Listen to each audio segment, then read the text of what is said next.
Sweat Marden ਦਾ ਲੇਖ ਹੈ ਨਵੇਂ ਲੇਖਕਾਂ ਦੇ ਲਈ।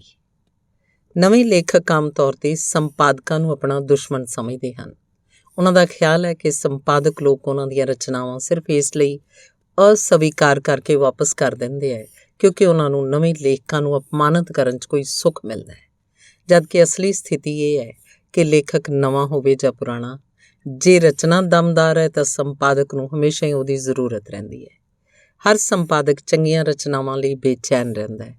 ਕੋਈ ਵੀ ਚੰਗੀ ਰਚਨਾ ਹੱਥ ਲੱਗਦੀ ਉਹ ਮਨ ਹੀ ਮਨ ਉਛਲ ਪੈਂਦਾ ਹੈ। ਤਾਂ ਭਲਾ ਅਜਿਹੇ 'ਚ ਇਹ ਇਲਜ਼ਾਮ ਕਿੱਥੋਂ ਤੱਕ ਉਚਿਤ ਹੈ ਕਿ ਨਵੇਂ ਲੇਖਕਾਂ ਨੂੰ ਅਪਮਾਨਿਤ ਕਰਨ ਦੀ ਨੀਅਤ ਨਾਲ ਕੋਈ ਸੰਪਾਦਕ ਰਚਨਾ ਪਰਤਾ ਦਿੰਦਾ ਹੈ। ਰਚਨਾ ਪਰਤਾਉਂਦੇ ਸਮੇਂ ਸੰਪਾਦਕ ਦੇ ਮਨ 'ਤੇ ਨਿਰਾਸ਼ਾ ਦਾ ਜੋ ਬੋਝ ਹੁੰਦਾ ਹੈ ਉਹਨੂੰ ਨਵੇਂ ਲੇਖਕ ਸਮਝ ਨਹੀਂ ਸਕਦੇ। ਇਸ ਲਈ ਰਚਨਾ ਪਰਤਾਉਂਦੇ ਸਮੇਂ ਸੰਪਾਦਕ ਦੀ ਖੁਸ਼ੀ ਦੀ ਕਲਪਨਾ ਕਰਨਾ ਅਗਿਆਨਤਾ ਪ੍ਰਗਟ ਕਰਨਾ ਹੈ। ਕਿਸੇ ਵੀ ਰਚਨਾ ਦੇ ਮਸੌਦੇ ਨੂੰ ਪੜ੍ਹਨਾ ਸ਼ੁਰੂ ਕਰਨ ਤੋਂ ਪਹਿਲਾਂ ਸੰਪਾਦਕ ਦੇ ਮਨ ਵਿੱਚ ਇੱਕ ਆਸ ਹੁੰਦੀ ਹੈ ਕਿ ਕੀ ਪਤਾ ਇਹੀ ਉਹ ਰਚਨਾ ਹੋਵੇ ਜਿਹਦੇ ਛਪਦੇ ਹੀ ਉਹਦੀ ਪੱਤਰਕਾਰ ਜਾਂ ਪੁਸਤਕ ਦੀ ਧੂਮ ਮੱਚ ਜਾਏ।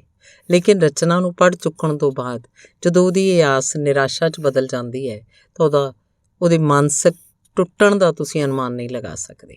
ਆਪਣੇ ਵਿਚਾਰਾਂ ਤੇ ਅਹਿਸਾਸਾਂ ਨੂੰ ਸ਼ਬਦਾਂ ਦੇ ਮਾਧਿਅਮ ਨਾਲ ਕਾਗਜ਼ 'ਤੇ ਉਤਾਰਨ ਦੀ ਕਲਾ ਨਿਸ਼ਚਿਤ ਰੂਪ 'ਚ ਸ੍ਰੇਸ਼ਟ ਕਲਾ ਹੈ, ਪਰ ਇਹ ਕਲਾ ਸਭ ਨਾਲੋਂ ਜ਼ਿਆਦਾ ਮੁਸ਼ਕਿਲ ਵੀ ਹੈ। ਇਸ ਕਲਾ 'ਚ ਨਿਪੁੰਨ ਹੋਣ ਲਈ ਵਰ੍ਹਿਆਂ ਦੇ ਅਭਿਆਸ ਤੇ ਸਾਧਨਾ ਦੀ ਜ਼ਰੂਰਤ ਹੁੰਦੀ ਹੈ। ਲੇਕਿਨ ਨਵੇਂ ਲੇਖਕ ਸ਼ਾਇਦ ਇਸ ਸਾਧਨਾ ਨੂੰ ਫਜ਼ੂਲ ਸਮਝਦੇ ਹੈ। ਇੱਕ ਅੱਧ ਘੰਟੇ 'ਚ ਲੇਖ ਘਸੀਟ ਕੇ ਕਿਸੇ ਪ੍ਰਮੁੱਖ ਪੱਤਰਕਾਰ ਦੇ ਸੰਪਾਦਕ ਦੇ ਨਾਮ ਭੇਜ ਦਿੰਦੇ ਹੈ। ਫਿਰ ਜਦੋਂ ਅਸਵੀਕਾਰ ਹੋ ਕੇ ਪਰਤ ਆਉਂਦਾ ਤਾਂ ਦੋਸ਼ ਦਿੰਦੇ ਹੈ ਸੰਪਾਦਕ ਨੂੰ। ਵਿਅਕਤ ਕਰਨ ਦੀ ਸਮਰੱਥਾ ਉਤਪੰਨ ਕਰਨਾ, ਆਪਣੇ ਮਨ ਦੀਆਂ ਗਹਿਰਾਈਆਂ 'ਚ ਗੋਤਾ ਲਗਾ ਕੇ ਆਪਣੀਆਂ ਇੱਛਾਵਾਂ ਦੇ ਮੋਤੀ ਲੱਭ ਲਿਆਉਣਾ, ਦੇਖੇ ਭੋਗੇ ਜੀਵਨ ਦੇ ਪਲਾਂ ਦੀਆਂ ਅਨੁਭੂਤੀਆਂ ਦਾ ਯਥਾਰਥ ਚਿਤਰਣ ਕਰ ਪਾਉਣਾ ਕੋਈ ਹਾਸਾ ਖੇਡ ਨਹੀਂ। 100 ਚੋਂ 99 ਰਚਨਾਵਾਂ ਸੰਪਾਦਕ ਨੂੰ ਧੰਨਵਾਦ ਸਹਿਤ ਵਾਪਸ ਕਰਨੀਆਂ ਪੈਂਦੀਆਂ।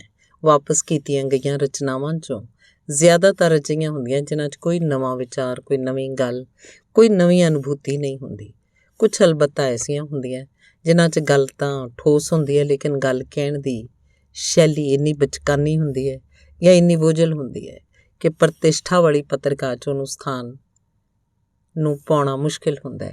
ਐਸੀ ਕਿਸੇ ਰਚਨਾ ਨੂੰ ਸੰਪਾਦਕ ਛਾਪਣਾ ਚਾਹੁੰਦੇ ਹੋਏ ਵੀ ਇਸ ਕਾਰਨ ਸਵੀਕਾਰ ਨਹੀਂ ਕਰ ਪਾਉਂਦਾ ਕਿਉਂਕਿ ਉਸ 'ਚ ਉਹਨੂੰ ਖੁਦ ਇੰਨੀ ਮਿਹਨਤ ਕਰਨੀ ਪਏਗੀ ਕਿ ਉਹਨਾਂ ਸਮਾਂ ਤੇ ਮਿਹਨਤ ਲਗਾਉਣ ਨਾਲ ਨਵੀਂ ਰਚਨਾ ਲਿਖੀ ਜਾ ਸਕੇ ਤੇ ਫਿਰ ਇੰਨਾ ਜ਼ਿਆਦਾ ਸੰਬੋਧਨ ਸੁਧਾਰ ਹੋ ਚੁੱਕਣ ਤੋਂ ਬਾਅਦ ਉਹ ਰਚਨਾ ਆਪਣੇ ਮੂਲ ਲੇਖਕ ਦੀ ਤਾਂ ਰਹਿ ਹੀ ਨਹੀਂ ਜਾਏਗੀ ਕਿ ਕੋਈ ਸ਼ੈਲੀ ਹੀ ਪ੍ਰਗਟਾਵਾ ਹੈ ਤੇ ਜਿਸ ਰਚਨਾ 'ਚੋਂ ਲੇਖਕ ਦਾ ਪ੍ਰਗਟਾਵਾ ਨਾ ਝਲਕੇ ਉਹ ਐਸੀ ਬੇਜਾਨ ਹੋ ਜਾਂਦੀ ਹੈ। ਨਵੇਂ ਲਿਖਣ ਵਾਲਿਆਂ 'ਚ ਇੱਕ ਸਭ ਤੋਂ ਵੱਡੀ ਕਮੀ ਇਹ ਹੁੰਦੀ ਹੈ ਕਿ ਉਹਨਾਂ ਦੀਆਂ ਰਚਨਾਵਾਂ ਵਿੱਚ ਵਿਚਾਰਾਂ ਦੀ ਕੋਈ ਤਰਤੀਬ ਨਹੀਂ ਹੁੰਦੀ। ਇੱਕ ਹੀ ਥਾਂ 'ਤੇ ਸਭ ਕੁਝ ਜਾਂ ਬਹੁਤ ਕੁਝ ਕਹੇ ਜਾਣ ਦੇ ਮੋਹ ਵਿੱਚ ਉਹ ਆਪਣੀ ਰਚਨਾ ਨੂੰ ਕਮਜ਼ੋਰ ਬਣਾ ਲੈਂਦੇ ਹੈ। ਦੂਸਰਾ ਦੋਸ਼ ਉਹਨਾਂ 'ਚ ਇਹ ਹੁੰਦਾ ਹੈ ਕਿ ਆਪਣੇ ਇੱਕ ਵਾਰ ਦੇ ਲਿਖੇ ਵਿੱਚੋਂ ਕੁਝ ਕੱਟਣਾ ਤਰਾਸ਼ਣਾ ਉਹਨਾਂ ਨੂੰ ਪਸੰਦ ਨਹੀਂ ਹੁੰਦਾ। ਨਤੀਜੇ ਵਜੋਂ ਰਚਨਾ ਅਣਘੜ ਰਹਿ ਜਾਂਦੀ ਹੈ। ਅੱਜ ਕੱਲ੍ਹ ਦੇ ਨਵੇਂ ਲੇਖਕਾਂ 'ਚ ਤਾਂ ਇੱਕ ਸਭ ਤੋਂ ਵੱਡਾ ਦੋਸ਼ ਇਹ ਆ ਗਿਆ ਹੈ ਕਿ ਇਹਨਾਂ ਦੀਆਂ ਰਚਨਾਵਾਂ ਇੰਨੀਆਂ ਜ਼ਿਆਦਾ ਆਤਮ ਕੇਂਦਰਿਤ ਹੋ ਜਾਂਦੀਆਂ ਕਿਸੇ ਵੀ ਹੋਰ ਵਿਅਕਤੀ ਦੇ ਲਈ ਇਹਨਾਂ 'ਚ ਕੋਈ ਰੁਚੀ ਨਹੀਂ ਰਹਿੰਦੀ। ਸ਼ੈਲੀ ਦੇ ਮਾਮਲੇ 'ਚ ਨਵੇਂ ਲਿਖਣ ਵਾਲੇ ਸਿਰਫ ਪ੍ਰਯੋਗ ਦੇ ਲਈ ਜੋ ਪ੍ਰਯੋਗ ਕਰਦੇ ਹਨ, ਇਸ ਨਾਲ ਵੀ ਰਚਨਾ ਦੀ ਪਠਨੀਯਤਾ ਖਤਮ ਹੋ ਜਾਂਦੀ ਹੈ। ਇਹਨਾਂ ਦੀ ਆਮ ਤੌਰ 'ਤੇ ਰਚਨਾਵਾਂ 'ਚ ਨਾ ਕੋਈ ਤੱਤ ਹੁੰਦੇ ਹੈ, ਨਾ ਕੋਈ ਆਦ ਮੱਧ ਜਾਂ ਅੰਤ, ਚਾਹੇ ਜਿੱਥੋਂ ਮਰਜ਼ੀ ਸ਼ੁਰੂ ਕਰੋ, ਜਿੱਥੇ ਮਰਜ਼ੀ ਖ਼ਤਮ ਕੀਤੀ ਜਾਂਦੀ ਹੈ। ਉਹਨਾਂ ਦੀਆਂ ਕਹਾਣੀਆਂ ਆਦਿ ਤੋਂ ਇੰਨੀਆਂ ਜ਼ਿਆਦਾ ਊਲ ਜਲੂਲ ਬਣ ਜਾਂਦੀਆਂ ਉਹਨਾਂ ਨੂੰ ਕਥਾ ਸਾਹਿਤ ਦੇ ਅੰਤਰਗਤ ਗਿਣਦੇ ਹੋਏ ਵੀ ਸੰਕੋਚ ਹੁੰਦਾ ਹੈ। ਸੜਕ 'ਤੇ ਖੜ੍ਹੇ ਕਿਸੇ ਵਿਅਕਤੀ ਦਾ ਚਿੱਤਰਣ ਕਰਨ ਲੱਗਦੇ ਆ ਅਤੇ ਕਰਦੇ ਹੀ ਚਲੇ ਜਾਂਦੇ ਆ, ਲੇਕਿਨ ਉਹ ਵਿਅਕਤੀ ਯਾਨੀ ਉਹਨਾਂ ਦਾ ਪਾਤਰ ਜਿੱਥੇ ਖੜ੍ਹਾ ਉੱਥੋਂ ਇੰਚ ਪਰ ਇੱਧਰ ਉੱਧਰ ਨਹੀਂ ਹਟਦਾ। ਜਦਕਿ ਕਹਾਣੀ ਦੇ ਪਾਠਕ ਨੂੰ ਇਸ ਤਰ੍ਹਾਂ ਦੀਆਂ ਕਹਾਣੀਆਂ ਪਸੰਦ ਨਹੀਂ ਆਉਂਦੀਆਂ ਕਿਉਂਕਿ ਉਹ ਇਹ ਜਾਣਨ ਨੂੰ ਉਤਸੁਕ ਹੁੰਦਾ ਹੈ ਕਿ ਇਹ ਪਾਤਰ ਸੜਕ 'ਤੇ ਖੜ੍ਹਾ ਹੈ ਤਾਂ ਕਿਉਂ ਖੜ੍ਹਾ ਹੈ, ਅਤੇ ਉਹ ਇਹਨੂੰ ਸੜਕ 'ਤੇ ਖੜ੍ਹੇ ਹੀ ਨਹੀਂ ਬਲਕਿ ਭੱਜਦੇ ਹੋਏ ਕੁਝ ਕਰਦੇ ਦੇਖਣਾ ਚਾਹੁੰਦੇ ਆ। ਦੂਜੇ ਸ਼ਬਦਾਂ 'ਚ ਕਹੀਏ ਤਾਂ ਇਹ ਕਿ ਮਾਤਰ ਮਨੋਵਿਸ਼ਲੇਸ਼ਣ ਹੀ ਨਹੀਂ, ਉਹ ਘਟਨਾਵਾਂ ਵੀ ਚਾਹੁੰਦਾ ਹੈ। ਘਟਨਾ ਰਹਿਤ ਜੀਵਨ ਤੋਂ ਜਿਸ ਪ੍ਰਕਾਰ ਅਸੀਂ ਖੁਦ ਅੱਕ ਜਾਂਦੇ ਹਾਂ ਉਸੇ ਪ੍ਰਕਾਰ ਪਾਠਕ ਘਟਨਾ ਰਹਿਤ ਕਹਾਣੀ ਤੋਂ ਅੱਕ ਜਾਂਦਾ ਹੈ। ਠੀਕ ਹੈ, ਜੇ ਕਿਸੇ ਪਾਤਰ ਦਾ ਮਨੋਵਿਸ਼ਲੇਸ਼ਣ ਕਹਾਣੀ ਨੂੰ ਅੱਗੇ ਵਧਾਉਣ ਦੇ ਲਈ ਜ਼ਰੂਰੀ ਹੈ ਤਾਂ ਉਹ ਕੀਤਾ ਜਾਣਾ ਚਾਹੀਦਾ ਹੈ, ਅਤੇ ਜੇ ਅਜਿਹਾ ਹੋਣਾ ਜ਼ਰੂਰੀ ਹੋਵੇ ਤਾਂ ਨੀਰਸ ਵੀ ਨਹੀਂ ਲੱਗੇਗਾ। ਲੇਕਿਨ ਕਹਾਣੀ ਨੂੰ ਅੱਗੇ ਤਾਂ ਸਰਕਣਾ ਚਾਹੀਦਾ ਹੈ। ਕਹਾਣੀ ਸਿਰਫ ਕਹਾਣੀਕਾਰ ਦੀ ਨਿਤਾਂਤ ਨਿੱਜੀ ਅਹਿਸਾਸਾਂ ਜਾਂ ਵਿਚਾਰਾਂ ਦਾ ਦਸਤਾਵੇਜ਼ ਹੀ ਨਹੀਂ ਹੁੰਦਾ, ਕੁਝ ਹੋਰ ਵੀ ਹੈ ਜੋ ਕਿਸੇ ਰਚਨਾ ਨੂੰ ਕਹਾਣੀ ਬਣਾਉਂਦਾ ਹੈ।